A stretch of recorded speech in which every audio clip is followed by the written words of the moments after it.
Assalamualaikum guys, selamat datang ke SRTV. So ini adalah update terkini untuk pasukan Sabah FC. Aku berikan Alhamdulillah, aku berpuas hati dengan berita pengambilan satu lagi pemain baru yang telah sah untuk bersama Sabah FC bagi saingan Liga Super tahun 2023 ni untuk jendela kedua.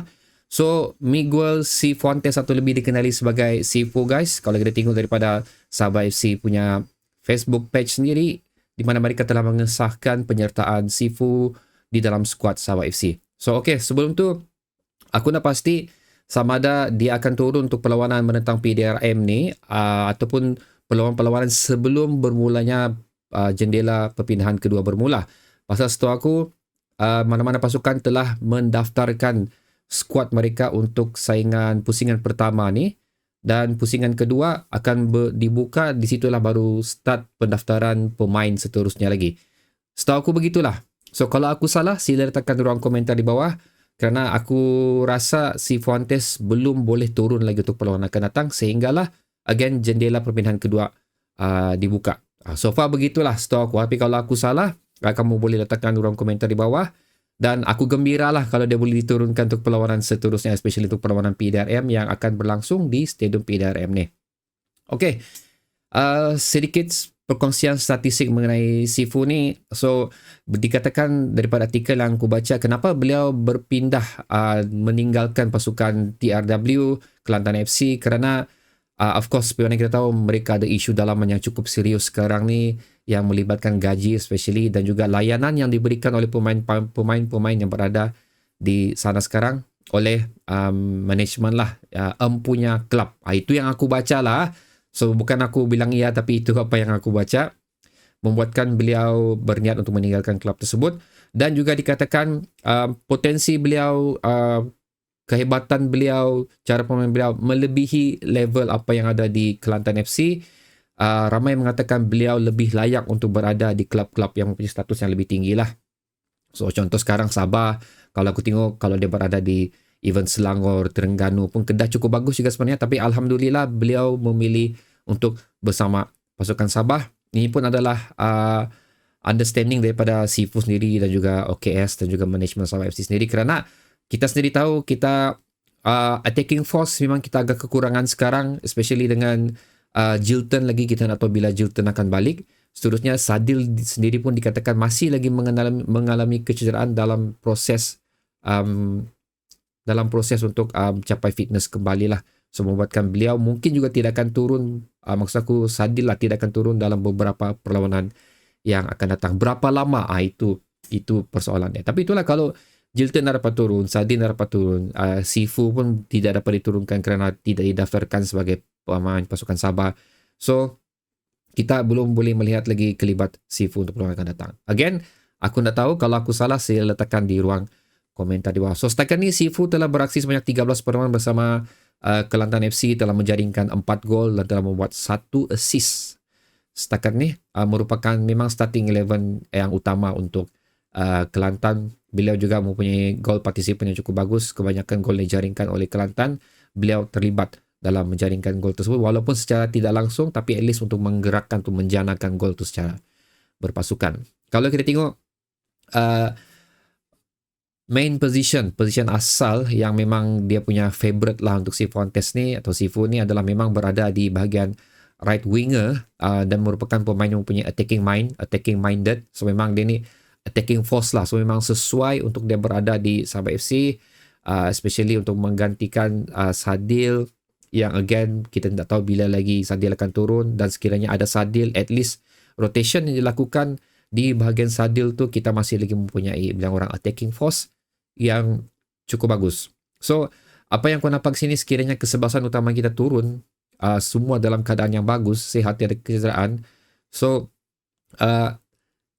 kita tidak ada perlu risau lagi untuk menjaga di bahagian kanan ataupun kiri. Dan bahagian midfield boleh ditumpukan 100% untuk meletakkan either Telmo Castanheira ataupun Badru Bakhtiar di bahagian midfield kita. So again, aku cuba untuk melihat Darren Lock, kalau boleh beliau pun kembali dalam kecerdasaan yang sepenuhnya untuk berada di bahagian attacking kita, untuk meletakkan pure striker di bahagian hadapan. Of course untuk membawa masuk satu lagi pemain import selaku striker di dalam pasukan. Sabah FC. Apa yang menarik untuk si Fuentes ni guys, selain daripada beliau adalah merupakan main position beliau adalah bersama Sadil Ramdhani, beliau juga adalah merupakan satu pemain yang mampu untuk beraksi di beberapa position. Okey, kalau kita tengok sini, center forward juga beliau mampu. Selain daripada right wing, beliau juga boleh bermain di sebelah kiri. Attacking midfield pun beliau mampu, dan juga beliau juga mampu untuk beraksi di bahagian left back dan juga right back. So dia ni macam Minko lah. So dia all-rounded utility player yang mampu untuk beraksi di mana-mana bahagian crucial untuk Sabah FC. Pasal setakat ni kalau kita tengok again, winger Jilton dan juga Sadil mengalami kecederaan. Left back, right back inconsistent. Sometimes Rizal Ghazali tidak diturunkan, Jafri pula dimasukkan dalam program tersebut. Jafri pun tidak berapa konsisten juga permainan beliau. Kita tidak boleh terlalu mengharapkan Daniel Ting juga untuk beraksi di bahagian left back kita, kerana of course Daniel Ting perlu direhatkan untuk beberapa perlawanan untuk menjaga of course stamina beliau lah. So walau macam mana pun, ini agak mungkin melimitkan penggunaan Kumaran dan juga Ardinesh dalam pasukan Sabah FC juga, kerana kedua-dua pemain ni agak limited juga minit permainan mereka setakat ni, dan kita belum lagi melihat potensi sebenar lah untuk kedua-dua player ni. So ada pro, ada kontra. Pro dia again, attacking force kita bertambah. Kontra dia adalah kita akan bertambah kurangnya lah untuk kita melihat pemain-pemain yang aku sebut tadi seperti Ardinesh dan juga S. Kumaran untuk berada di starting 11 pasukan Sabah FC. Satu lagi benda yang syok aku kongsikan di sini adalah Sifu ni merupakan salah satu player yang cukup berpengalaman, pernah beraksi dengan beberapa klub yang boleh dikatakan agak dikenali jugalah di saingan upper level, especially untuk saingan di Eropah. Itu pernah beraksi dengan klub Malaga, dan seterusnya beliau juga pernah beraksi di La Liga sendiri dan juga La Liga 2 sendiri. So dia bukanlah top player di dalam di kalangan pemain-pemain Spanish, tapi level beliau untuk berada di saingan Liga Super, sebagai aku sudah cukup terbukti lah beliau berada di satu level yang cukup bagus di kalangan pemain-pemain import yang berada di saingan Liga Super kita. Dan dia adalah sekali lagi merupakan satu additional player yang cukup bagus untuk bersama Sabah FC. Dikenakan lagi again kita mempunyai attacking force yang kurang oleh kerana kecederaan yang dialami. So bagi yang aku cakap tadi juga adalah merupakan satu additional cukup bagus untuk melakukan rotation bagi mana-mana position. Apabila rotation dilakukan, kehebatan ataupun level pemain yang berada di posisi yang dilakukan rotation tu masih berada di level yang sepatutnya untuk again meneruskanlah perjuangan kita di saingan Liga Super bagi pusingan kedua, di mana kalau kita nampak memang agak pincang sudah, agak merundum kita punya prestasi. Kita cuma hanya mampu untuk memenangi perlawanan apabila menentang pasukan yang pada dulunya berada di Liga Perdana. Agak susah untuk kita menewaskan atau menumpaskan pasukan yang berada di saingan Liga Super. So far bagi aku tengok di sini, Penang begitulah boleh lah, tapi even KL pun kita tak boleh. Pahang pun agak susah, Negeri Sembilan pun agak susah untuk kita memenangi perlawanan tersebut. So ini tiga pasukan ni adalah merupakan suatunya adalah must win untuk kita untuk berada kekal di saingan 5 teratas. Sekiranya tiga pasukan yang aku sebut tadi pun kita struggle untuk memenangi, apatah lagi untuk menentang pasukan Kedah, Terengganu dan juga Selangor. So memang masalah lah untuk kekal berada di AFC, especially sekiranya niat kita untuk terus berada di saingan tersebut.